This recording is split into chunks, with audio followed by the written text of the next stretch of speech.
Welcome to Book Talks, the show that speaks to education, health, entrepreneurship, and so much more. Welcome, Zanzi, to yet another amplifying episode of Book Talk. I'm your host, Tabani. And today in studio, I don't only have one guest, I have two guests. Welcome to the show. Thanks, Hi, Butlali. Thanks for having us. Would you like to introduce yourself to our viewers, your names and your roles? Most definitely we can. I am Thobeka Mandita, an analyst from the RSA Retail Bonds, which is a unit under the Asset and Liability Management in the National Treasury. My name is Terry and Thobeka, so I'm the Director for Debt Issuance and Management at the National Treasury as well. Welcome to the show. Thank you for coming to our show.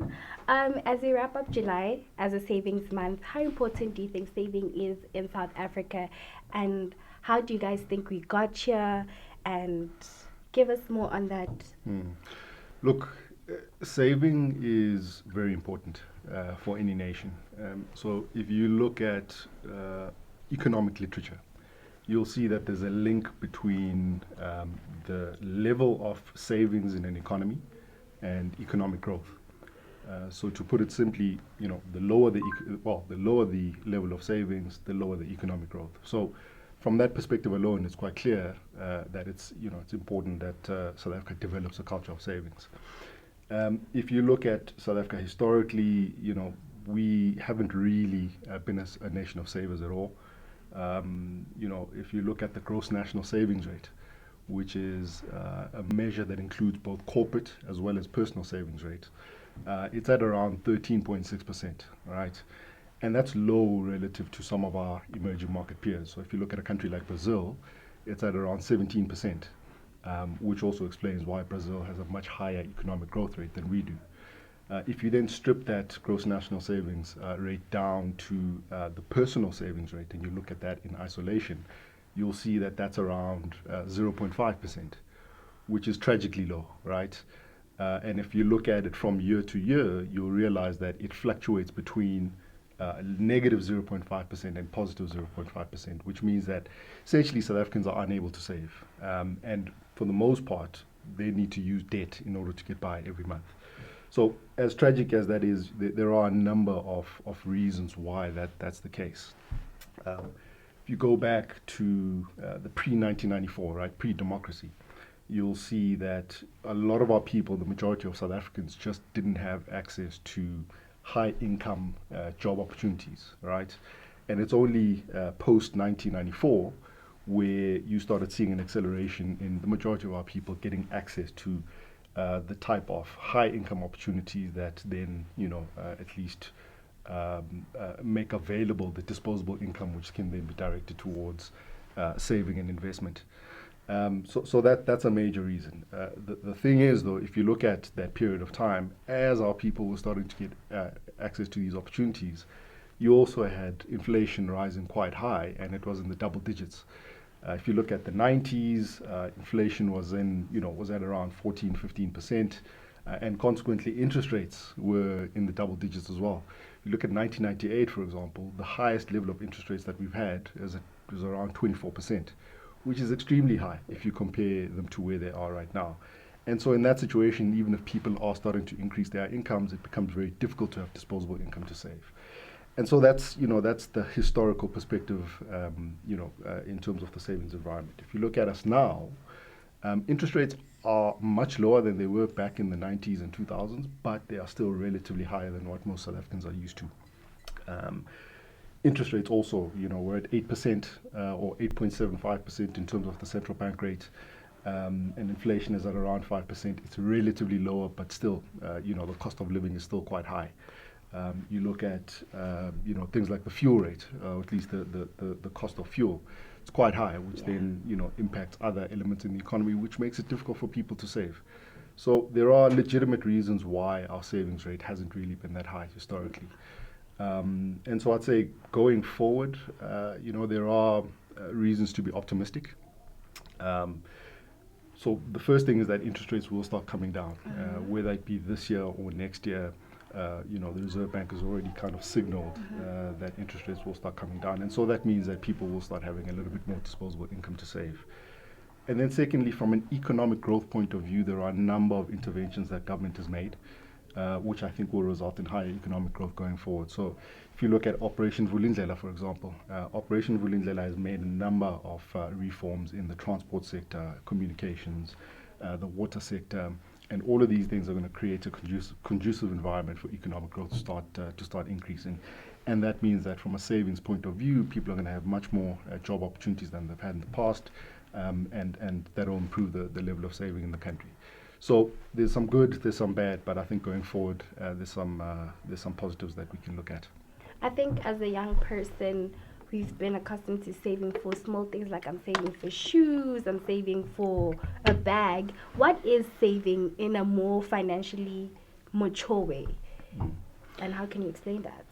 Yeah, look, I mean, you're right. South Africa does have a very high consumption rate, right? So people like to spend on cars, on, as you said, shoes and clothes and things of that nature. And again, there's historical reasons which I won't go into, but all of these things are legitimate. I think when it comes to the definition of saving, this is quite simply putting money away for a rainy day. You can then expand that and say putting money in an instrument that then generates income, passively. Okay. So in terms of saving, there's a number of financial instruments that are available in the country that allow people to save. The very basic form is, things like your deposit rates or at least your deposit products that you get from your bank, where, you can take your 100 Rand, 50 Rand and, save it every single month. For a very low return, you're not really going to make, any money from that in terms of your interest. But it's a way to just put your money away and make sure that you're not spending it. If we go a little bit further, there's what we then transcend into investment products, where things like fixed deposits. Right? If you take a 30-day fixed deposit, for example, that becomes an investment that has a higher interest rate that you'll earn. And then there's various other products, right? So there's unit trust, for example, where you're now taking on a higher level of risk in order to achieve a higher level of return. So there's various, as I said, there's about 1,500 different investment products that are available in the country. Retail bonds happen to be one of them. And, one of the special things about these retail bonds that government has made available is the fact that, unlike the other sort of investment products that are available in the market, you're not taking a high level of risk in order to achieve a high level of return. And I think that's one of the key principles of saving, is the fact that you need to be able to save in such a way that your return is as high as it can be for the lowest level of risk. So that's how I'd explain saving. How would you explain saving or saving? As a young person as well.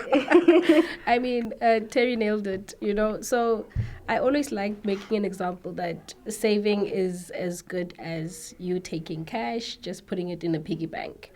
It doesn't earn you much interest, but you do have that money that you can use for a rainy day, for any other thing, right? But it's not earning you interest. It's in your piggy bank. Whereas, and I always like saying that when you save, it's you are putting that money away for a specific thing. But when you invest, you're actually making your money work for you. Now, there's a different mindset change, right? So once you are able to achieve being able to save and you're in the habit of saving, you are then able to then reach a certain level of a mindset to say, now I have this amount of money, I need it to start working for me, right? Then you invest it, then you are able to get interest, and that interest is able to grow the value of your money. You are able to, get compound interest. There's all kinds of ways, as Terry explained, there's different products, asset classes that you can also put your money in that can then give you value back.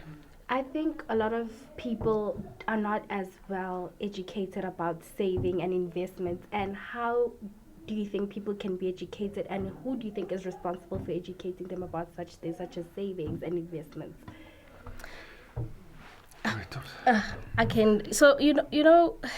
Saving is it can be such a personal thing, but we can't discredit the fact that, for example, government has a big responsibility in ensuring financial literacy, financial institutions, banks, it's a collective thing. But I think also there is quite a lot of information out there on financial literacy and how you can learn. It's also a personal responsibility thing.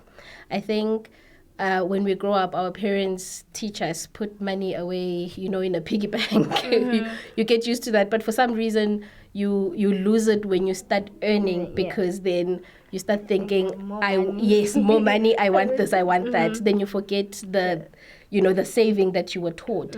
But also, financial products generally can be complex. So, I mean, from a government perspective and financial institutions perspective, it's important that we kind of make the information less complicated for people to be able to consume.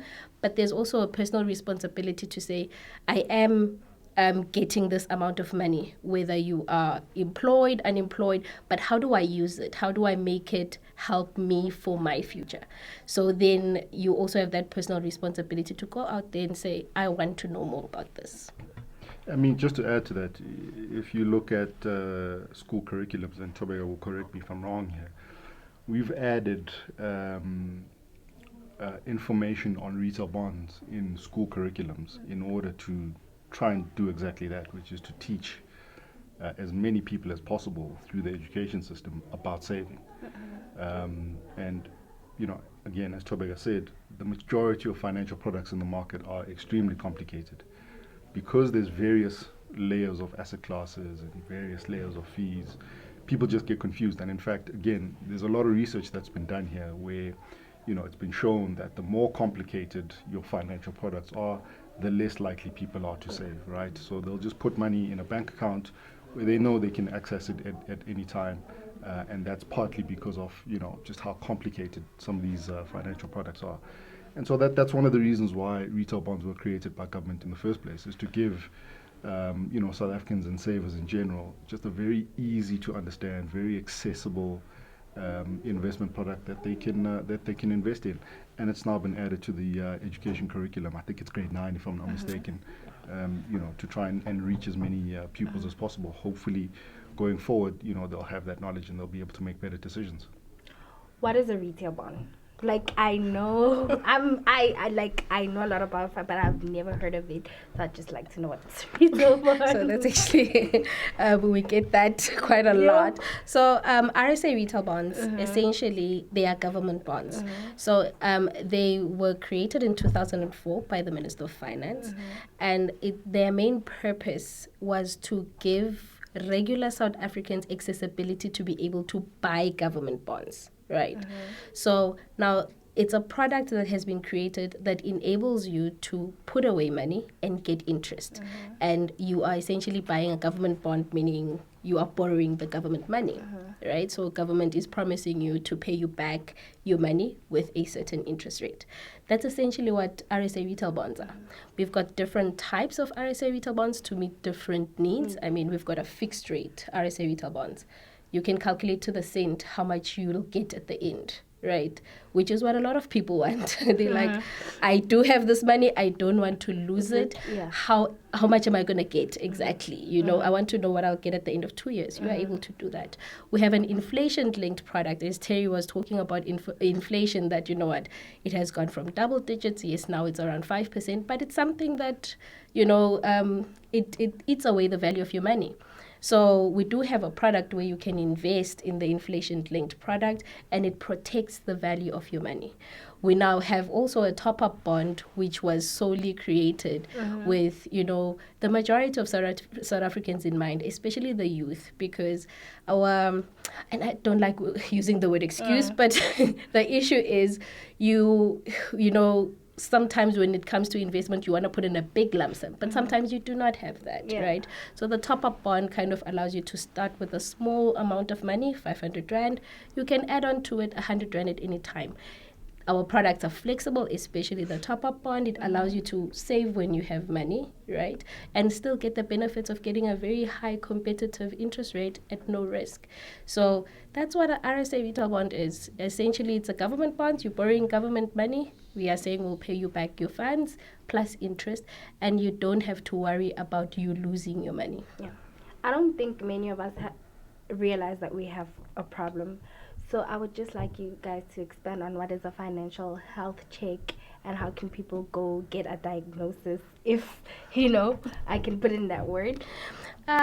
So a financial health check essentially starts from you, right? And a lot of us don't have good financial habits.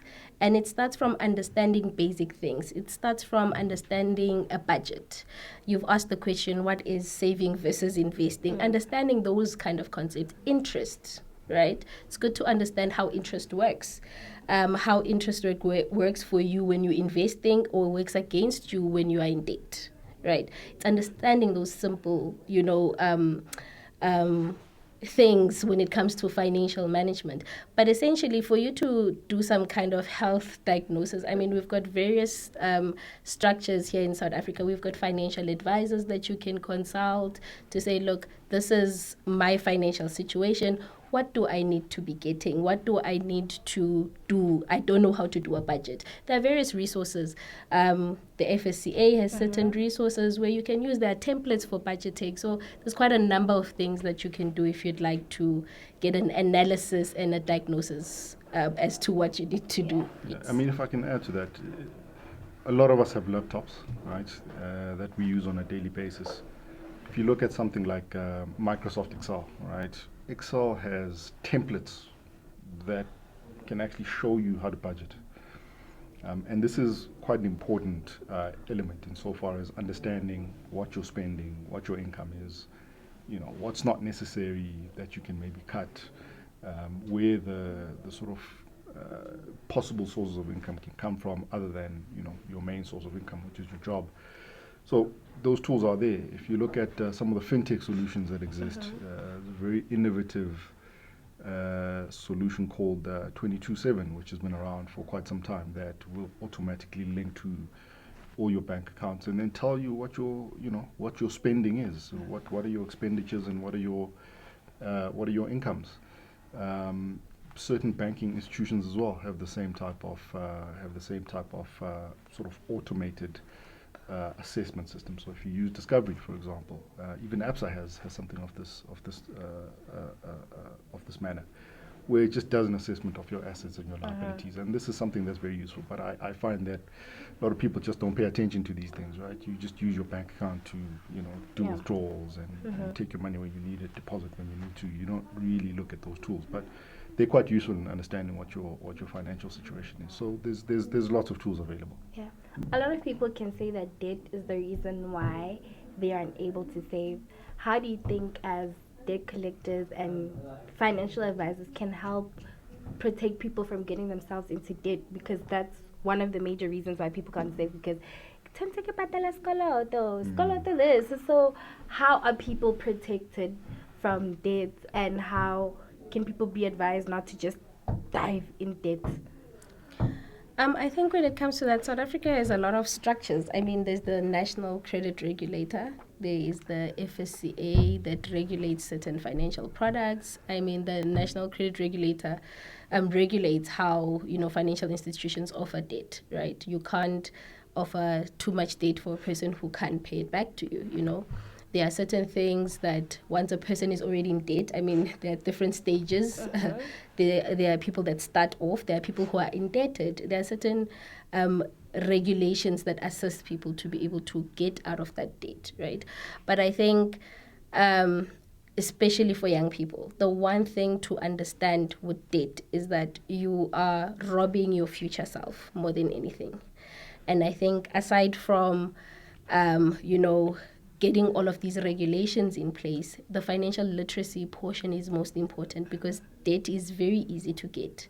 Once you get a job, you start getting offers and calls, come get a car, come get this, come get this. And there's also a discipline issue, right? But financial literacy at most, because if you got to understand that if I had to save for that expensive phone, I'll pay way less than if I took it on contract, for example. Then you'll start, being able to assess to say, I'm robbing my future self if I'm taking this now instead of just waiting until I'm actually able to afford it. So, yes, debt is a big issue. And, I think what we need to start thinking of is just take a moment and think before getting that debt, because there is good debt and there's bad debt, and it's important to analyze that. But as we said, it all starts from the critical part, budgeting. If you understand what you can afford and what you can't afford, it's very easy for you to be able to say, I can't afford this, so therefore I'm not getting it. Then how would you advise young people? Actually, how would you advise everyone about savings, about debts, about investing? What would your last words be, just so that people are more educated and encouraged? Look, from my side is to say the information is there. There's a lot of information, and I understand as a young person who starts working or is starting that business, everything can be overwhelming, right? But the information is there. Take it one step at a time. I mean, there are steps into getting financially stable. First step, budget, understand your finances. Second step, then you start saying, this is how much I need to save. But the information is out there. Use it. The products are out there. As we said, there's RSA retail savings bonds. What the product, what it does is that it kind of eases you into the world of investing. Sometimes it can be very scary when you hear a lot of people saying, oh, there's cryptocurrency, there's this, you can double your money in 2 months, know. So beware of the scams. Look at the products that are there that are legit.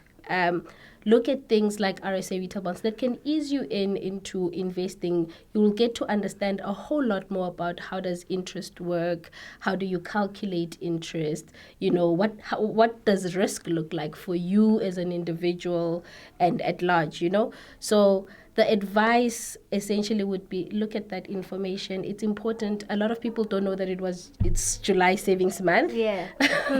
So the information is there. Get to it. Go through it. If you need any kind of assistance, there's quite a lot of structures that do financial literacy that you can also engage with. Yeah, FSCA is quite important in that regard. The scams that she's talking about, we've seen a ballooning of the number of scams that are out there, and people seem to fall for them consistently. And this is the one area where we think, perhaps there is, as indebted as people are, there is a capacity to save, because you see people jumping into these scams when these high, promises of returns are being made to them.